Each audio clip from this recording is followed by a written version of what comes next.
భగవద్గీత చదవని లేదా ధ్యాన పద్ధతి తెలియని లేదా ధ్యానం చేయని వారంతా పదార్థ దృక్పథంతో ఉంటారు.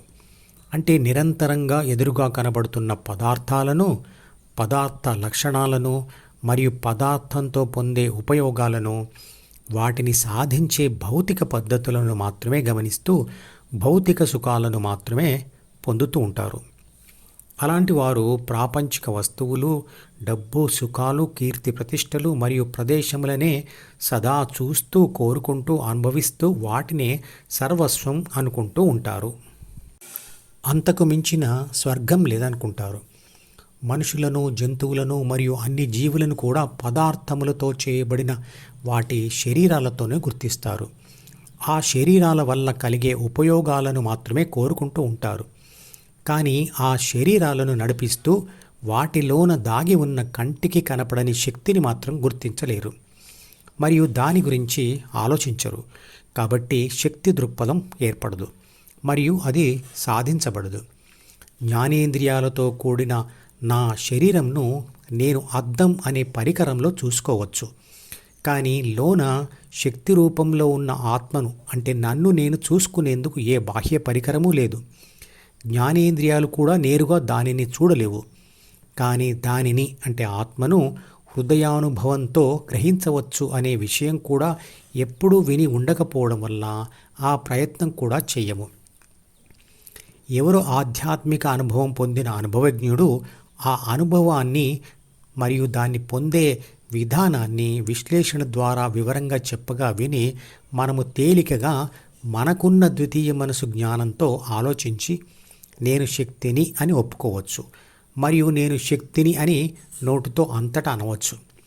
కానీ నన్ను నేను అనుభవంతో తెలుసుకోవడం లేదా చూసుకోవడం అనేది పట్టుదలతో ధైర్యంగా అన్నిటినీ వదిలిపెడుతూ ఓపికగా ధ్యానం చేస్తూ ఉంటేనే ఆ శక్తి దృక్పథం పొందవచ్చు.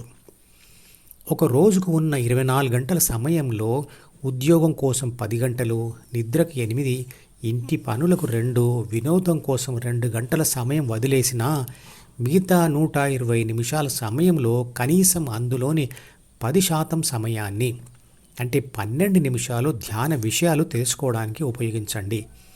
అది మీ కెరీర్ డెవలప్మెంట్కి ఉపయోగపడడమే కాకుండా వృద్ధాప్యంలో ఎదురయ్యే సమస్యలకు చలించకుండా ఉండేందుకు పెట్టే పెట్టుబడి అవుతుంది.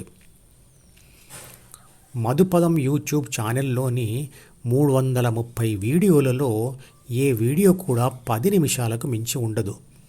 ఈ వీడియోలలో చెప్పిన విషయాలు మొదటిసారి విన్నప్పుడు కఠినంగా అనిపించవచ్చు, కానీ మొదటి నుంచి చివరి దాకా వరుస క్రమంలో చూస్తూ ఉంటే అవి తేలికగా అర్థమవుతాయి. గుడ్డివాడు 4 జ్ఞానేంద్రియాలైన కళ్ళు, చెవులు, రుచి, వాసన ద్వారా శరీరం మీద పాకుతున్న చీమను తెలుసుకోలేడు, కానీ 5వ జ్ఞానేంద్రియమైన స్పర్శ ద్వారా తెలుసుకోగలడు. కానీ అది కూడా 5 జ్ఞానేంద్రియాలలో ఒకటైన స్పర్శానుభవం కదా. అనుభవంతో ఆత్మను పొందడం అనేది ఇతర ప్రాపంచిక వస్తువులతో పొందే సుఖ అనుభవం కంటే గొప్పది. శక్తి దృక్పథం ఏర్పడితే చుట్టూ ఉన్న మనుషులతో సహా అన్ని జీవులను, ప్రకృతిని అదే దృక్పథంతో చూస్తాం. అంతటా నేను అనే శక్తి ఉన్నది అనే దృక్పథం ఏర్పడుతుంది. నేను శక్తియే. ద్వితీయ మనసులో దాచి ఉంచిన మాట కూడా శక్తియే. మాట అన్నది శక్తియే. నా నోటి నుండి వచ్చే శబ్ద తరంగాలతో కూడిన మాట కూడా శక్తియే. ఆ మాట ప్రయాణించిన మాధ్యమం కూడా శక్తి ఆవరణయే. మరియు ఆ మాటను విన్న ఎదుటివాడిలోని ఆత్మ కూడా శక్తియే అనే దృష్టి వస్తుంది. మాట అనాలంటే ఆత్మ మనసులో రాసిన శక్తి రాతలను చదివి వాటి ద్వారా శరీర అవయవాలను ఉత్తేజపరుస్తూ శబ్దాన్ని పలకాలి. నేను శక్తిని మరియు మనసులో నేను రాసిన ఆలోచనలు కూడా శక్తి తరంగాలే. ఎలక్ట్రోఎన్సెఫలోగ్రామ్ ఈఈజీ అనే ఎలక్ట్రానిక్ పరికరం ద్వారా మెదడులోని శక్తి తరంగాలను, అంటే ఆలోచనలను, అంటే బ్రెయిన్ వేవ్స్ను పరీక్షించి చూసి మానసిక రోగ నిర్ధారణ చేస్తారు. శక్తి అంటుంది, శక్తి ప్రయాణిస్తుంది, శక్తి వింటుంది, అంతా ఒకే శక్తి. అదే విశ్వశక్తి. అది అంతటా వ్యాపించి ఉంది, ప్రతి జీవిలో ఉంది. ఈ అర్థంతో ఉన్న బ్రహ్మమొక్కటే పరబ్రహ్మమొక్కటే అనే పాట లింకును వీడియో డిస్క్రిప్షన్లో ఉంచుతున్నాను, వినండి. ఆధ్యాత్మిక విషయాలతో కూడిన పాటల లేదా శ్లోకాలలోని అంతరార్థాన్ని గ్రహించాలి తప్ప వాటిలోని సంగీతాన్ని ఆస్వాదించవద్దు.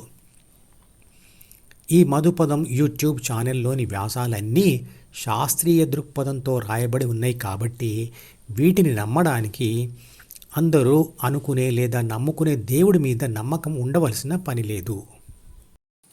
మధుపదం యూట్యూబ్ ఛానల్లోని ప్రతి వీడియోకి ఒక నెంబర్ ఇవ్వబడింది. 1వ నెంబర్ వీడియో నుండి మొదలుపెట్టి వరుసగా చివరి వీడియో వరకు చూస్తేనే ధ్యానశాస్త్రం సంపూర్ణంగా అర్థమవుతుంది.